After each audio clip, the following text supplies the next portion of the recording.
Now, we're out here at the RV Explorer. This video will, and I spoke to you about it a little bit, is about dive boat etiquette.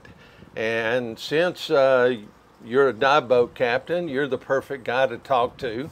I want to be able to try to bring people into the understanding that etiquette is a little bit about what I would call the P's and Q's of being on a dive boat. And a lot of times people don't realize that there are some particulars about being on a dive boat. And this is a beautiful vessel. It's got a tremendous amount of, I call it concierge services on board that are pretty special. And like I've told them, I'm going to put a link down below in the description so that it'll take you directly to the website, Will and the Explorer's website. I've spoken a little earlier at the shop about what people should expect and maybe what they should do before they book a dive charter, and what they should see and look for on a website to get their information. And I wanted to speak with you about them walking up on arrival morning, what time they should arrive. Now, what time do you usually depart? Now, we have a 7 a.m. departure time. So we ask and would hope that everyone gets here at 6:15. That gives us enough time to obviously allow you to come down the boardwalk. It's kind of a decent little walk if you have a big bag, dive bag, which is really all you need to carry, because found on our website we do supply the 3 nitrox tanks for you, as well as weights, drinks, and food. So just kind of bring your gear, make it easier on you, kind of transitioning, bringing that gear on board. Our crew actually meets you in the parking lot with a cart if you need it to come on down, load it up, and hopefully depart by 7, which sometimes some people, it's 6:15 is early, I get it, but we like to be out making way by 7 a.m. And one of the things that's, again, kind of special about being here is great parking. Yeah. It's easy to come down the dock. And one of the coolest things I've seen in a long time is the entry that you got right off the dock. And this happens to be a pretty special piece of equipment that you folks out there, if you've been on other dive charters, you're not going to see this sort of thing. You're going to see either a Christmas tree ladder, which I was going to speak to a little bit, or a standard dive ladder. Tell us a little bit about what you got here. What we have behind us, it's pretty awesome. You typically don't see these in the States. This is actually a custom job, but you'll find this a lot over in Great Britain, is this actual platform. Now, this black platform is made of steel. It lowers down into the water 8 feet, so that all you have to do is grab hold of those handles, both left and right hand, keep that rag in your mouth. I've got that little switch found on the left-hand side of that frame. Flip it up and just rises you out of the water. So it really makes it a nice, easy, safe way for you to get back on board the boat. One of the cool things about it, a lot of times people don't think about it. Yes, you've got aluminum 80s. If somebody wants to bring their own steel 100 or 120 or 133 or something, is that okay? Absolutely. You're more than welcome to bring what you're comfortable with. Okay. Now, we know a lot of divers here like the high pressure steels, the hundreds. We are more than happy to let y'all bring your own tanks. Obviously, make sure they're up to date on their inspections, their hydros and visuals. But we still supply those for you, those aluminum 80s.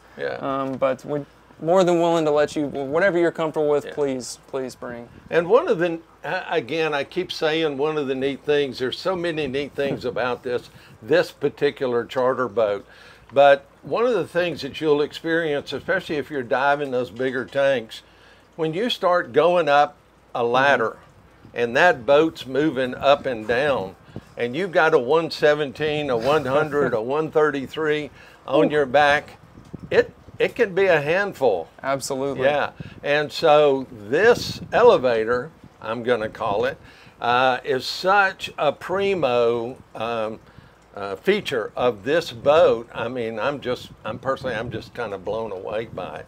Yeah. That tends to be one of the, the highlights of the vessel in itself is the lift. But for those that are nostalgic and love the Christmas tree ladders, we actually do have I the noticed, Christmas tree ladder on the port side of the vessel. On here. And so if you really want to climb a Christmas tree, and all that means is that you can put your, with your fins on, you can actually climb the ladder with a standard ladder that we see normally. You have to take your fins off, hand them up to the crew, and then you go up the ladder and stuff. So that sort of thing. Now, you normally go out and do three dives on a run, and most of the boats that I know of are normally just 2 tank dives. Right. And so they end up going out early. They'll come back in, like down in West Palm or some of those places. They'll go out early, 7 o'clock, do a 2 tank dive, come back in, change things over, and then they go back out for another run in the afternoon. And that's cool, but in essence, when you think about it, on one trip, most of the training agencies tell us that you can really only do 3 training dives in a day. So again, you've got this, you know, perfect storm sort of. That's maybe a kind of a bad word to use on a boat or whatever. But you've got this perfect scenario for being able to train. And I understand you and a couple of your guys are instructors, is that correct? That's right, yes. So I myself am a staff instructor through the PADI agency, and both my 2 active crew members, Josh and Drew, they're MSDTs. Okay. Also through the PADI agency as well. And I might be able to get them to add SDI. So, yeah, absolutely. Yeah. So you've got some really good experienced people on board, especially if you're a first timer. Absolutely. Yeah. Which is also a beautiful thing. My 2 crew members are actually still active Navy. Yeah. And both corpsmen, and they bring so much to the vessel. They just bring a whole new level of experience. You normally take 6 people with you. Yes, sir. And we've got some seating back here. Usually 3 people would be here. And 3 people would be here, 9 tanks here, 9 tanks there. There's some storage underneath. Remember, I was talking to you about storage area and paying attention to your personal space and personal walkthrough area, being respectful of other people, maybe bringing cases instead of softy fold-up bags, things like that. Make sure you're double checking with the crew and the charter boat before you do that, bring in those big cases. Now, camera cases, those are tended to be tolerated. Yeah, absolutely, absolutely. Yeah, and of course, paying attention to the 2 buckets. Yes. Yeah, we got a mast bucket, we got a, you know, kind of a camera bucket sort of thing. And one of the other things that you want to make sure of is, we hate talking about it, but it does happen. If you think you're going to maybe be affected by the motion of the ocean, then take that medication before you get here, and maybe take another one after you get here, and so that you're better prepared just in case. There's nothing worse than being seasick. No, there is. And of course, if you are, the best place, you have to remember, there's basically nothing around these 3 sides of the boat but water. You're not going to go in the head and take care of business, that sort of thing. You notice that the gunnels here are very low, so make sure that you're not leaning over too far, that sort of thing. And, you know, this is just word to the wise as far as that goes. The crew, they're professionals, you're a professional. What about tipping the crew? Now, typically, this is a service. This is a service, and as we know with most service, like businesses in itself, the crew itself, they work very hard to keep everyone safe and secure on board the vessel. I mean, this is quite a service, working aboard a dive charter, especially offshore Jacksonville. It's not like down south, you know, you're offshore in 5-10 minutes and you know, do your 2 dives and come back in. We do expect about a 6 to 8 hour day, and the crew typically works for gratuities.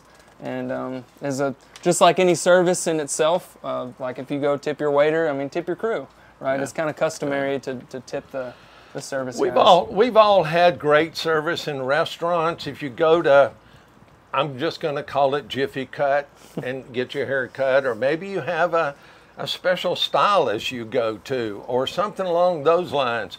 great service Yes. is great. That's the only way I can put it. And if you're going to be on a charter boat, if you're going to be on a dive boat, you're getting something special. Being in the underwater world is such a unique experience. Yeah. And I tell everybody that when we train to dive, then we're training to become citizens of the underwater world. Don't just be a tourist. Yeah. You know what I'm saying? And especially on a boat like this, you're going to probably want to, you know, come numerous times during the year and be able to dive with Will and the guys. And I guess that's probably the most important thing, is just respecting the environment, that sort of thing. I'm sure your guys are all about, Absolutely. you know, buoyancy control and things along those lines. When somebody gets ready to come on board or book a charter, do you ask them when was the last time they dove, that sort of thing? Absolutely. So through our booking system online, we actually require that you input your certification level. Both, obviously, you need your advanced open water and nitrox to come aboard, or actively be taking that course with whatever agency, individual that you're training with. We require those certifications, as well as your number of recent dives. Hopefully you've had at least, you know, a few dives in the previous month, or we would hope you have more than 15 dives if you even come aboard, but that's just part of the checklist. And like I said before, if you haven't dove in the past year, get a refresher. Yes. No matter what your level is, get a refresher. This is not bowling.